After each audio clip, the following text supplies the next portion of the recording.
کہتے میں نے سنا تھا کہ نافرمان کی روح بہت مشکل سے نکلتی ہے اور جو نیک لوگ ہوتے ہیں ان کی روح آسانی سے نکلتی ہے. تو میں تو جب گیا یورپ میں تو میں نے بہت سے گوروں کو بڑے آرام سے مرتے ہوئے دیکھا اور بہت سے نیک لوگوں کو بڑی مشکل سے مرتے ہوئے دیکھا. تو یہ کیا ہے؟ تو کہہ رہے مجھے تو اسلام کے بارے میں اشکالات شروع ہو گئے. میں نے کہا آپ نے جن سے یہ تقریر سنی ہے نا کہ نیک لوگ کی روح آرام سے نکلتی ہے، بروں کی مشکل سے نکلتی ہے، انہوں نے آدھی بات بتائی ہے، پوری نہیں بتائی. میں نے کہا یہ تو صحابہ کے دور میں نے کہا اگر آپ حدیثیں پڑھ لیتے ایک آیت سے کبھی تھوڑی مسئلہ حل ہوتا ہے. آپ کسی کی ایک بات لے رہے ہیں، دوسرے موقع پہ جو اس نے تشریح کی ہے وہ آپ نہیں لے رہے. میں نے کہا معاذ اللہ، اگر کسی کی کوئی موت کی کسی کو بہت تکلیف ہو رہی ہے، یہ اس معاذ اللہ اس کے برے ہونے کی علامت ہے، تو یہ تو پھر کفر ہے. احادیث میں آتا ہے کہ آپ صلی اللہ علیہ وسلم کو موت کی تکلیف دوسروں سے زیادہ ہوئی ہے. آپ صلی اللہ علیہ وسلم فرمایا اوعکو کما یوعکو رجلان منکم، مجھے بخار میں اتنی تکلیف ہوتی ہے جتنی تم میں سے 2 آدمیوں کو ہوتی ہے. آپ پر جب بیماری آتی تھی نا، آپ کو تکلیف دوسروں سے زیادہ ہوتی تھی. اور امی عائشہ رضی اللہ تعالی عنہا فرماتی ہیں کہ نبی صلی اللہ علیہ وسلم کا سر مبارک میری گود میں تھا جب آپ کی روح نکلی ہے، اور آپ کی جو میں نے موت کی تکلیف دیکھی ہے، جس شدت میں آپ جس تکلیف میں تھے، اس کے بعد مجھے کسی کی موت کی جو آسانی سے کوئی دنیا سے گیا ہو نا، اس کے مرنے پر مجھے کبھی رشک نہیں آیا. رشک کا کیا مطلب؟ کہ بھئی یہ اتنی آسانی سے چلا گیا تو اس کا مطلب یہ زیادہ اچھا تھا، اور معاذ اللہ آپ صلی اللہ علیہ وسلم کے اعمال کم تھے، تو یہ تو ممکن نہیں ہے نا. کہتے ہیں مجھے کبھی کسی پہ رش نہیں آیا کہ آرام سے مر گیا تو بہت نیک ہوگا. ٹھیک ہے نا، بہت مشکل ہے سمجھانا.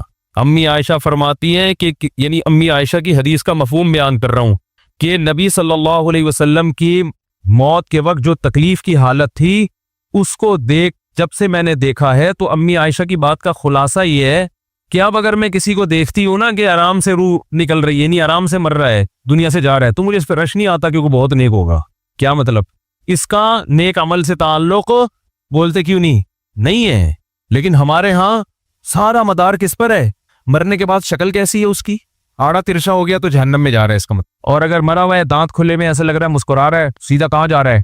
او بھائی، اگر خدا نخواستہ کوئی لکوے کا مریض تھا، کوئی فالج کا مریض تھا، وہ تو مرے گا تو اس کا تو بیچارے کا ہوگا تھوڑا سا چہرہ بھی ٹیڑھا ہو سکتا ہے، کچھ بھی ہو سکتا ہے، نیک لوگوں کا بھی ہو سکتا ہے. تو مدار کس پر ہے؟ اعمال پر.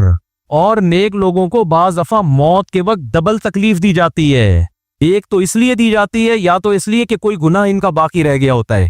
اللہ کیا کہتے ہیں؟ بھائی قبر میں جانے سے پہلے اس کو ہمارے پاس دھلا کے لے کے آؤ، صاف ستھرا ہو کے. اب ہمارے پاس آ رہا ہے تو اب ہم نہیں چاہتے کہ اس کے گناہوں کی گٹری ہو، اس کو پاک صاف کر کے لے. میں نے بڑے بڑے بزرگ دیکھے جن کو آخری وقت میں بہت مصیبت میں گزری ان کی، یعنی زندگی کے آخری ایام، بیٹیوں کی ٹینشن، کسی بیٹی کو طلاق ہو گئی، وہ گھر آ گئی، کوئی اور مسئلہ ہو گیا، تو بڑی ٹینشن میں آخری وقت. لیکن وہ زبان سے کیا کہتے تھے؟ شکر. کیا شاید اللہ تعالیٰ ہمارے گناہوں کو معاف کرنا چاہتا. اولاد کی حدیث میں آتا ہے کہ انسان کو اس کی گھر والی کی طرف سے، اس کی اولاد کی طرف سے، اس کے جسم کی طرف سے تکلیفیں پہنچتی رہتی ہیں اور اس کے گناہ معاف ہوتے رہتے ہیں، حتی لقی اللہ طاہرا مطہرا، جب اللہ کے پاس آتا ہے نیٹ کلین، بالکل گناہوں سے پاک صاف ہو گیا. لیکن یہ تکلیف ہوتی ہے جس میں صبر کی توفیق بھی ملتی ہے، کیونکہ اللہ دے رہا ہے نا تکلیف، اور اللہ سزا کے طور پہ نہیں بلکہ کفارے کے طور پہ، تاکہ ہمارے پاس آئے تو صاف ستھرا ہو گئے. تو اس تکلیف میں پھر صبر کی توفیق، اس لیے علماء کہتے ہیں جس تکلیف میں صبر کی توفیق مل رہی ہے سمجھ لو یہ رحمت ہے. یہ کیا ہے؟ رحمت. یہ اللہ آپ کو بنانا چاہ رہا ہے کچھ. اب لوگ کہتے ہیں یہ والی تکلیف کیوں، وہ والی کیوں نہیں آئی، یہ تو بہت زیادہ ہو گئی. تو بھئی اللہ سے کوئی نہیں لڑ سکتا، وہ جو دے رہا ہے وہ اس پہ صبر کرو. اسی کو کہتے ہیں تقدیر پر رضا، کہ جو اللہ نے مقدر کیا ہے اب اس پہ کیا ہے، کوشش کریں گے اللہ سے عافیت مانگے، اے اللہ ہمیں تکلیفیں نہیں چاہیے، ہم تو ویسے ہی کمزور ہیں، ایسا نہ ہو تکلیف میں اور ہی نافرمانی پہ نہ آ جائے، ہمیں تو خوشیوں بھری زندگی چاہیے، اور اللہ ان خوشیوں میں شکر کی توفیق دے کے گناہ معاف کر دے. ٹھیک ہے نا؟ جیسے لوگ حکیم کے پاس جاتے ہیں، حکیم صاحب کے پاس 2 طریقے ہوتے ہیں علاج کے. ایک طریقہ تو یہ کہ بھائی یہ کڑوی گولی ہے، 2-3 کھاؤ گے فٹ فاٹ ہو جاؤ گے، اس میں یہ بھی پرہیز، یہ بھی پرہیز، یہ بھی پرہیز. اور ایک طریقہ ہوتا ہے بھائی دودھ جلیبی کھاؤ، علاج لمبا ہو جائے گا، لیکن وہ دوا میں کیا ہے؟ دودھ جلیبی. تو آپ کہتے ہو بھائی یہ دودھ جلیبی والا مجھے دے دو، ٹھیک ہے لمبا علاج کروا لوں گا، فائدہ دیر سے ہوگا، لیکن میں یہ کریلے کا جوس نہیں پی سکتا. تو ہم نالائق لوگ ہیں، شکر سے بھی انسان کے ترقی ہوتی ہے. تو اللہ سے یہ مانگنا چاہیے اللہ ہمیں نعمتیں دے، تکلیفوں سے بچا، اور شکر کی توفیق دے تاکہ ہمارے درجات بلند ہو. تو شکر کے بھی تو بڑے فضائل ہیں نا. تو مانگنے تو کیونکہ عبدیت اور غلامی کا تقاضا یہ ہے کہ اللہ سے عافیت مانگی جائے، لیکن اللہ تکلیف دے دے تو اس پہ صبر۔ تو ہمارے نبی صلی اللہ علیہ وسلم کو ہاں یا تو اس لیے تکلیف ہوتی ہے گناہ معاف، یا اس لیے کہ درجات بلند۔ اللہ چاہتا ہے کہ بھئی یہ دنیا آزمائش کی جگہ ہے، جب آخرت میں آنا تو اتنا تجھے نوازوں۔ تو ہمارے نبی صلی اللہ علیہ وسلم جنت میں آخرت میں سب سے اعلیٰ مقام کس کا ہوگا؟ سید الانبیاء محمد صلی اللہ علیہ وسلم، حضرت آدم سے بھی زیادہ، نوح علیہ السلام سے بھی زیادہ۔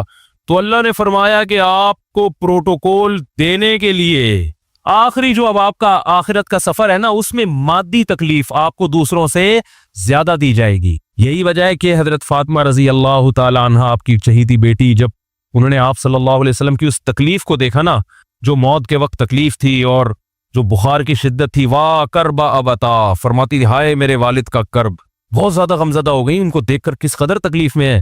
تو آپ صلی اللہ علیہ وسلم نے فرمایا لا کربا علی ابیک بعد اليوم، کیسے تسلی کے جملے۔ اپنی بیٹی سے فرمایا اے فاطمہ تیرے باپ پر آج کے بعد کوئی تکلیف، بولو لا کربا علی ابیک بعد اليوم، اس میں بھی آپ صبر کا پہلو تلاش کر رہے ہیں، شکر کا، بس یہ اللہ کی طرف سے آخری ہے۔ آج کے بعد اے میری بیٹی تیرے باپ پر کوئی تکلیف نہیں، اپنی بیٹی کو بھی تسلی دے رہے ہیں کہ غم ہلکا کر، بس یہ اللہ کی طرف سے آخری ہے، آج کے بعد کوئی تکلیف نہیں ہوگی۔ تو ہمارے ہاں وہ بیچارہ تکلیف سے جا رہا ہے، تو یار دیکھا آ گیا نا سامنے، لگتا ہے یہ دیکھا، ہم تو کہتے تھے بندہ ہی 2 نمبر ہے، اب آ گیا نا تو دیکھو کیسے مر رہا ہے۔ اور پیغمبروں کو تکلیف تو دی جاتی ہے، لیکن کوئی ایسا عیب نہیں ہوتا، ایسی بیماری نہیں ہوتی جو لوگوں میں معیوب سمجھی جاتی ہے، یہ نہیں ہوتا، کیونکہ پیغمبر اللہ کے قاصد ہیں، تو اللہ ان کو ہر لحاظ سے امت کو یہ بتانا چاہتے ہیں یہ میرے رسول ہیں، یہ میرے سفیر ہیں۔ تو کوئی بھی ایسی چیز جس کی وجہ سے لوگوں کو ان سے نفرت ہو، یا طبعی نفرت جو انسان کے اختیار میں نہیں ہوتی، تو اللہ ایسی بیماری اور ایسی تکلیف سے بچاتے ہیں ان کو۔ سمجھ میں آ رہی ہے بات؟ لیکن امتی کو ایسی تکلیف ہو سکتی ہے، یہ جو ختم نبوت کے علماء کہتے ہیں نا، مرزا غلام احمد بیت الخلاء میں گر کے مر گیا، تو بعض لوگ کہتے ہیں وہ تو بیت الخلاء میں تو فلاں بزرگ کا بھی انتقال ہوا تھا، فلاں کا بھی بزرگ کا ہو سکتا ہے، پیغمبر کا بیت الخلاء میں انتقال بولو نہیں ہو سکتا، کیونکہ پیغمبر کو اللہ ایسے عیب سے بچاتے ہیں جو انسانوں میں عیب سمجھے جاتے ہیں۔ تو پیغمبر کو ایسی بیماری نہیں ہوتی، جیسے اچھوت کی بیماری ہے کہ کوئی ہاتھ نہیں لگا سکتا اس کو، ایسی بیماری پیغمبروں کو نہیں ہوتی۔ کوڑ کی بیماری پیغمبروں کو نہیں ہوتی، کیونکہ ایسی بیماری جس سے لوگ گھن کھاتے ہیں، ایسی نہیں، لیکن امتی کو ہو سکتی ہے، امتی کو ایسی بیماری ہو سکتی ہے، اللہ اس کے درجات کیا کرے گا؟ بلند کرے گا اس سے۔ مجھے ایک واقعہ کسی نے سنایا کہ ایک ہندو تھا، اس کو کوڑ کی بیماری تھی، کوڑ نہیں ہوتا گوشت گلنا شروع ہو جاتا ہے، تو یہ بیماری پھیلتی ہے، تو اس کے رشتہ داروں نے بالکل الگ کر دیا اس کو، وہیں سے کھانا پھینکتے ایسے کر کے۔ کہیں تبلیغی جماعت گئی، ان کو پتہ چلا، وہ بیٹھ گئے اس کے پاس جا کے، اس کو کھلا بھی رہے ہیں پلا بھی رہے ہیں، تو وہ بڑا متاثر ہوا، یار سب نے چھوڑ دیا اور مسلمان ہو گئے، تبلیغ والے تو اکرام کا کوئی موقع الحمدللہ چھوڑتے نہیں ہیں، تو وہ مسلمان ہو گیا اور پھر اس کا انتقال ہو گیا تھوڑے دنوں میں۔ اب دیکھو اللہ نے جو اس کو کوڑ کی بیماری میں ڈالا، یہ بیماری اس کے لیے رحمت بن گئی کہ نہیں بن گئی؟ تو کفر کی حالت میں کوئی اچھا کام کیا ہوگا اس نے، اس کے بدلے میں اللہ نے اس کو کیا دے دیا؟ کوڑ کی بیماری۔ اب دنیا کہے گی یار عام کافر جو اچھے کام نہیں کرتے وہ تو فٹ فاٹ گھوم رہے ہیں، اور یہ تھوڑا بہت خیال کرتا تھا، اس کو اللہ نے کیا دے دیا؟ بھائی اس کو دیا اس لیے کہ اللہ کو پتا ہے کہ جی کوڑ میں ہوگا تو تبلیغ والے آئیں گے، اس کی آؤ بھگت کریں گے اور یہ کیا ہو جائے گا؟ اسلام میں داخل ہو جائے۔ تو اللہ کے کام ہے، یہ اللہ ہی بہتر جانتا ہے۔ تو بعض دفعہ اللہ تکلیف میں ڈالتے ہیں تاکہ آپ کے گناہ دھل جائیں۔ تو اس لیے موت کی جو تکلیف ہے نا، اچھا، اور عین ممکن ہے کوئی بہت بڑا بدماش ہو، بڑے آرام سے مر جائے، اور مرنے کے بعد ایسی خوبصورت اسکن ہو جائے اس کی، کیونکہ اسکن کی اچھے یا برے ہونے کا تعلق موسم سے ہے، جینے، ٹھیک ہے نا؟ جس کو برین ہیمریج ہوتا ہے تو چہرہ خراب ہوتا ہے، چاہے وہ نمازی ہو۔ میں نے ایسے پکے نمازیوں کو جن کی نماز کی حالت میں ڈیتھ ہوئی ہے، ان کو دیکھا موت کے بعد ان کا چہرہ کالا ہو گیا۔ یہ بری بات نہیں تھی، یہ کالا اس لیے ہو گیا کہ برین ہیمریج ہوا، رگ پھٹی ہے تو بلیڈنگ ہونا، اور ہارٹ اٹیک بھی ہوا پھر ان کو، تو ڈاکٹر کہہ رہے تھے ان کو جلدی دفناؤ کیونکہ یہ بہت جلدی ان کا جسم خراب ہو جائے گا۔ حالانکہ پھر میں نے خواب میں ان کو جنت میں بھی دیکھا، صحیح ہے نا؟ تو خام خامنہ لوگوں نے یہ چیزیں بنائی ہوئی ہیں۔ تبھی میت کو چھپانے کا حکم ہے، کیونکہ اکرام کرنا ہے نا، تو چہرہ مرنے کے بعد بگڑنا شروع ہوتا ہے، یہ ہر ایک کا ہوگا، چاہے نیک ہو چاہے برا، تبھی تو حکم ہے کہ اس کو جلدی دفن کرو، کیونکہ اس کی توہین ہے اب لوگوں کے سامنے رکھنا۔ اور ہمارے یہاں کیا ہو رہا ہے، باقاعدہ مردوں کے ساتھ سیلفیاں چل رہی ہیں، ناک میں روئیاں ٹھوسی ہوئی ہیں اور ویڈیو بن رہی ہے اور زیارت ہو رہی ہے، لائن لگ لگ کے پبلک دیکھ کے جا رہی ہے۔ کیا جاہلانہ رسم ہے یار، کیا جاہلانہ۔ میت میں اور دلہن میں فرق ہونا چاہیے، دلہن کی منہ دکھائی ہوتی ہے, وہ محلے پڑوس کی عورتیں آتی ہیں, بھائی دلہن آئی ہے, بیوٹی پارلر کر کے دیکھ رہی ہیں, تو مردے اور دلہن میں اتنا تو فرق کرو, مردے کی بھی رونمائی ہو رہی ہے. تو یہ غلط رسم ہے. انتقال ہو گیا, فوراً چہرے پہ کپڑا. ہاں جو اس کے بہت قریبی لوگ ہیں, قریبی لوگ ایسا ہوتے ہیں کہ اگر وہ بدبو آ بھی رہی ہو, چہرہ بگڑ بھی جائے, ان کو نفرت نہیں ہوتی. بیٹے کو اپنے باپ سے نفرت نہیں ہوگی, چاہے جیسا بھی ہو, چہرہ جیسا بھی بگڑ جائے. وہ کہے گا یار میرا اس کا رشتہ خوبصورتی کی بیس پہ تھوڑی ہے. لیکن اجنبی لوگ جب اس کو دیکھیں گے تو چہرے کے بارے میں تبصرے بھی کریں گے. اور ایک صاحب کا انتقال ہوا, میں نے کہا جلدی دفناؤ, چہرہ نہ دکھاؤ. تو انہوں نے کہا لوگ کہیں گے یار لگتا ہے کچھ چہرہ بگڑ گیا اس لیے چھپا رہے ہیں. میں نے کہا اب تو اور چھپانا چاہیے, اس لیے کہ جس کا بگڑ جائے اس کو تو چھپائیں گے تو پھر لوگ یقیناً کہیں گے بگڑا ہوا چہرہ ہے. تو اس رسم ہی کو ختم کر دینا چاہیے. انتقال ہوا, فوراً چہرے پہ کپڑا. ہاں بیوی دیکھ سکتی ہے اپنے شوہر کو, یا بیٹے ہیں, یا اس طرح جو بھائی بہن ہیں قریبی, وہ دیکھ لیں. باقی پبلک سے چھپا کے اس کو فوراً کیا کرو, دفن. اب تو قبر میں جا کے بھی دکھا رہے ہوتے ہیں. یہ اجمیوں کی گندی رسم ہے, بری رسم ہے. گندی کا لفظ میں نے تھوڑا سا زیادہ سخت استعمال کیا, لیکن مجھے اس سے زیادہ ہلکا لگ نہیں رہا کوئی لفظ. عرب میں ایسا نہیں ہوتا. سعودی عرب میں جو ہے نا, عرب لوگ بہت سی چیزوں میں ابھی بھی اسلام کے بہت قریب ہیں, بڑے خاندان. ہم لوگ چونکہ ہندوؤں کے ساتھ زیادہ رہے ہیں نا انڈیا میں, تو بہت سی چیزیں ہم نے وہاں سے کیا لی ہیں جو مذہبی لوگوں میں بھی آئی ہیں. عرب میں یہ سسٹم نہیں ملے گا آپ کو. عرب میں جب تک زندہ ہے احترام, ادب, تمیز. انتقال ہو گیا فوراً سے پہلے دفنایا, قبر پہ تختی بھی نہیں لگاتے. وہ جب جائز ہے تختی لگانا, لیکن وہ بھی نہیں لگاتے. کہہ رہے اب اس کو تختیوں کی ضرورت نہیں ہے, اب دعاؤں کی ضرورت ہے. دعائیں ہوتی رہتی ہیں ابا کے لیے, صدقات و خیرات کرتے ہیں. تب ایسا صدقے کرتے ہیں عرب کہ آپ کی سوچ ہوگی. ایسی سخاوت ہے عربوں میں, اپنے ابا کے لیے, اپنی اماں کے لیے دعائیں کرتے ہیں. وہ میں نے بتایا نا ایک واقعہ, میں نے بہت پہلے سنایا تھا. جدہ میں کسی کے ہاں ٹھہرا ہوا تھا, سعودی عرب میں, پاکستانی تھے. وہ کسی عرب کے ساتھ 30 سال سے ملازمت کر رہے تھے. عربوں کا نا آپ کو ایک پہلو دکھایا جاتا ہے میڈیا پہ, جو اچھا پہلو ہے وہ نہیں دکھایا جاتا. جو اسلام کی وجہ سے ان میں خوبی ہیں وہ نہیں دکھایا جاتا. تو ایک عرب شیخ تھا جس کی, ہاں یہ ملازم. دوسرا عرب کا جو اصل کلچر آپ کو ملے گا گاؤں دیہاتوں میں, شہروں میں تو پتہ نہیں کون کون آگے آباد ہوا ہے, اس میں اچھے بھی ہیں برے بھی ہیں. کہہ رہے میں نے دیکھا کہ وہ ایک عرب شیخ اپنی فیکٹری سے نکلا, میں تو ایک بھکاری آیا, اس نے اللہ کے نام پہ کچھ مانگا. اس کے پاس پتہ نہیں تنخواہ بانٹنے نکل رہا تھا, کیا نکل رہا تھا, اس کے پاس بہت سارے پیسے تھے, ریال. تو اس نے اس کو بھکاری کو دے دیے. بھکاری کو جیسے دیے, بھکاری نے, اچھا یہ عرب بھی 80 سال کا بڈھا, تو اس بھکاری نے اس کے عربی کے ماں باپ کو دعائیں دینا شروع کر دی دل سے نا. وہ پاکستانی تھا, وہ ہوشیار, دعائیں دی, اللہ کرے تمہارے ابا کی مغفرت ہو جائے, اللہ کرے. تو وہ عرب کو اتنا اچھا لگا, اس نے اور دے دیے. پھر وہ شروع ہو گیا, اللہ کرے تمہارے ابا وہ پھر اور دیتی. کہہ رہے اتنے پیسے اس بھکاری کو دے دیے. میں نے کہا یار یہ تو لاکھوں پتی بن گیا ہے, سارے پیسے ختم ہو گئے اس کے پاس, اور وہ گھنا دعائیں دیتا جا رہا ہے. وہ جو گھنا تھا نا, وہ کیا کر رہا ہے, وہ بھی گھنا بن کے طبیعت سے دعائیں دے رہا ہے. وہ رونا بھی آ جاتا ہے پاکستانیوں کو, آپ کو پتہ ہے. تو کہہ رہے وہ چلا گیا, پیسے ختم ہو گئے. اس عربی نے کہا اگر یہ میرے پاس اور بھی پیسے ہوتے نا, یہ دعائیں دیتا رہتا میں پیسے. بعض ایسے جذبات ہو جاتے ہیں نا انسان کے کہ اس کو لگتا ہے کہ شاید یہ دعا قبول ہو رہی ہے, بعض دفعہ ایسی کیفیات آ جاتی ہیں انسان کے اوپر.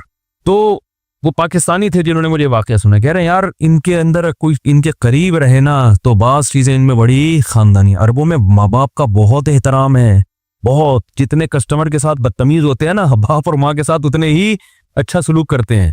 ایسا نہیں ہے جیسے زبان چلا دی اور یہ کر دیا. باپ بیٹھا ہوگا, سب چپ کر کے آرام سے بیٹھے ہوں گے کہ باپ یہ بول بیٹا رہا ہے. ہمارے یہاں بیٹا باپ لگ, میں تو لوگوں سے پوچھتا ہوں یہ پہلے کیوں, کہ مجھے ایسا لگ رہا ہے آپ کا بچہ آپ سے پہلے پیدا ہو گیا, یعنی وہ باپ بنا ہوا ہوتا ہے. ٹھیک ہے نا, باتیں ایسے کر رہا ہوتا ہے کہ جو بیٹا ہے وہ باپ لگ رہا ہے, جو باپ ہے وہ بیٹا لگ رہا ہے.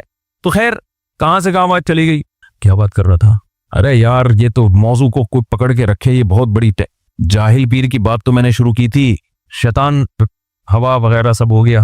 ہاں یہ بات چل رہی تھی کہ موت کی تکلیف اگر کسی کو ہوتی ہے, میں یہ بتا رہا تھا کہ اسلام کی باتیں اللاجیکل بات اسلام نہیں کرتا. ہاں مذہبی لوگ بعض دفعہ ایسی باتیں کر کے لوگوں کو بیوقوف بنا دیتے ہیں, قرآن کی آیتوں کی غلط تفسیر کر لیتے ہیں کہ بھئی وہ اتنی تکلیف سے مرا, اس کا مطلب وہ جہنم میں جائے گا, وہ نیک آرام سے مر گیا. تو قرآن و سنت سے ملتا ہے کہ نیک لوگوں کو موت کی تکلیف بہت دفعہ ہوتی ہے, زیادہ بہت دفعہ نہیں بھی ہوتی. اب یہ نہیں کہ کوئی آرام سے مر گیا تو آپ کہیں سیدھا جہنم میں گیا, اس کو تو تکلیف ہی نہیں ہوئی, یہ بھی ضروری نہیں ہے.